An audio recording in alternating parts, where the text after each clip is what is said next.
and anybody who has a theory is wrong. Because one thing I learned with my kids is once you learn how to raise the one kid, that stuff doesn't work for the second one. I mean, every kid is different. And so I just wanted kids to have what psychologists call theory of mind. I wanted them to be able to see other people and listen to them and try to figure out what was going on in their heads. Instead of just trying to have one rule book that applies to everybody, because the world just doesn't work that way. So was that a theory? Yeah, it probably was. And, did it work? Sometimes it didn't. Our kids turned out fine, and when they want to write their novel about their childhood, I just made it that much more interesting about them. I gave them lots of material. Here, I have a question. Do you think you use humor a lot to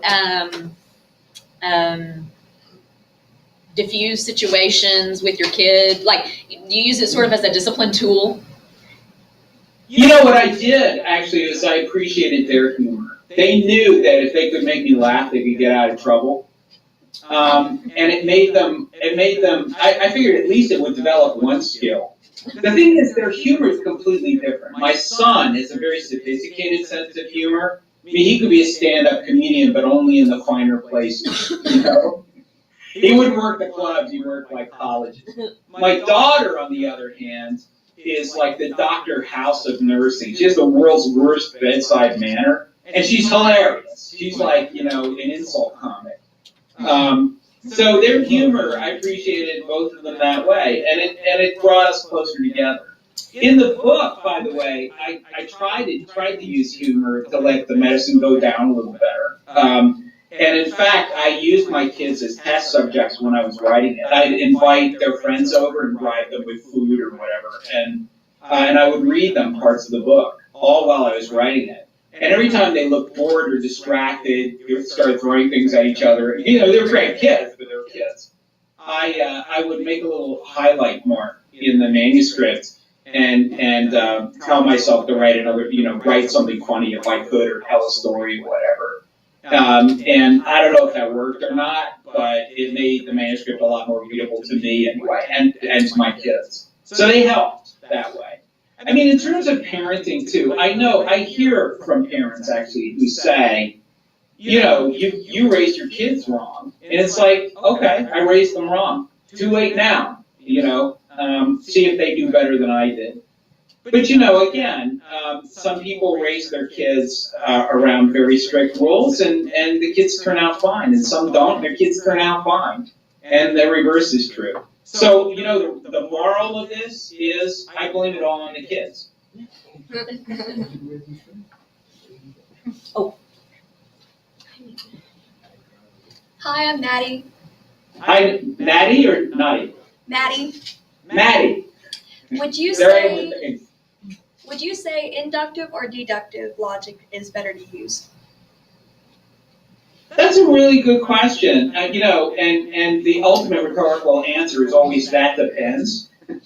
So if you're giving a TED talk and you're trying to talk people into a concept, inductive reasoning works better because you can take them on a journey. You take the audience on this sort of path through your own discoveries without saying, here's what I found and here's why you should believe me. You could say, here's what I discovered, and here's what surprised me, here's what you should know, here's what you can do about it. And that's a standard kind of TED talk, and it's a great talk in general.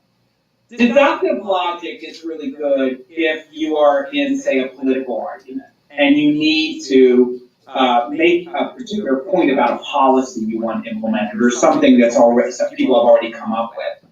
So, for example, if you like this 68 version of the Republican get rid of Obamacare bill that just got reintroduced yet again yesterday, then you should say, here's why it's going to cost people less and it's more sustainable. Here's why it's really good for Americans. But you start with that, the proposition, and then you prove the proposition. On the other hand, if you're trying to introduce somebody to something new, inductive logic can be more persuasive. Does that make sense to you? Yes. Do Do you have a particular reason for asking that question? You're writing a paper? Well, when we had to answer questions in our packet, I looked up a ton of different definitions for both of them, and they were really hard to comprehend at the time. Yeah, for me too. I mean, it is hard to explain deductive versus inductive reasoning. And, what I like to say is, it's not exactly true, but it makes it kind of you understand a little better. With inductive reasoning, the proof comes first. With deductive reasoning, the conclusion comes first.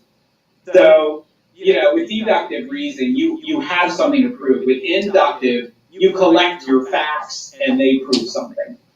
Does that make sense to you? Yes, thank you. Yeah, and it's, logicians are terrible writers. So that's why finally, I struggled so much writing about logic, and thank you for arguing. Because nothing is more boring than fallacies, and fallacies never work in conversation. You can't point out a fallacy and expect someone to like you. It's good to recognize them, though. And that's when I realized that The Simpsons, all the humor in The Simpsons is based on violations of logic. They're all based on fallacies. That's why The Simpsons are so prominent in the book, and I'll never get rid of them. Good show. Yeah. You right. Okay, I have 2 more questions, and then I swear I will leave you alone. I think it's fun. I really do. I think you're going to save the world. Okay, thank you. I'm flattered. First, what's your opinion on the Oxford comma? Are you pro or are you anti? I'm very passionate about this.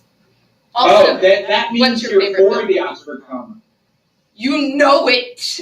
You know that people who are not for the Oxford comma are very rarely passionate about it because for some reason they just don't get passionate about commas. Commas are the only thing that one should be passionate about.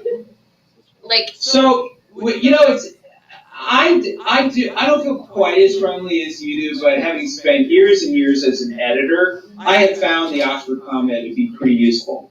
That being said, I'm not a strict constructionist of anything, so I love rules and I like breaking them occasionally. So sometimes to preserve the rhythm in a sentence, leaving out a comma can be helpful. But for the most part, especially if leaving out the comma will violate the sense of the sentence, causing an eat, shoots, and leave situation, then yeah, the Oxford comma is pretty important.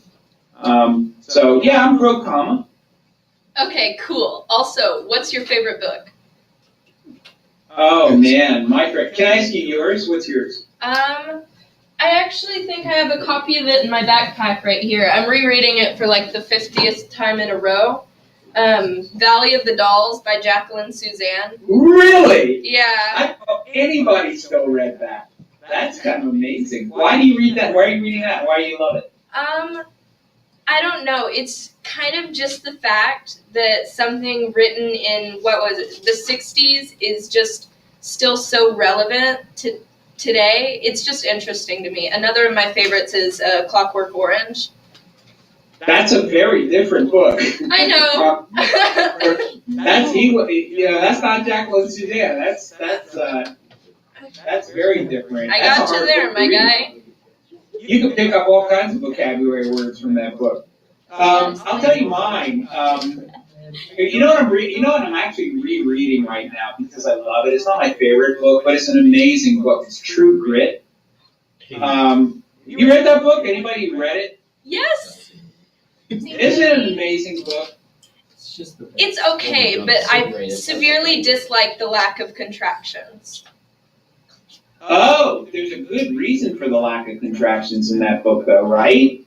This is a woman who is not supposed to really be, she's an amateur writer, and an amateur writer is trying to be really formal and old-fashioned, leave out the contractions because they're trying to be fancy.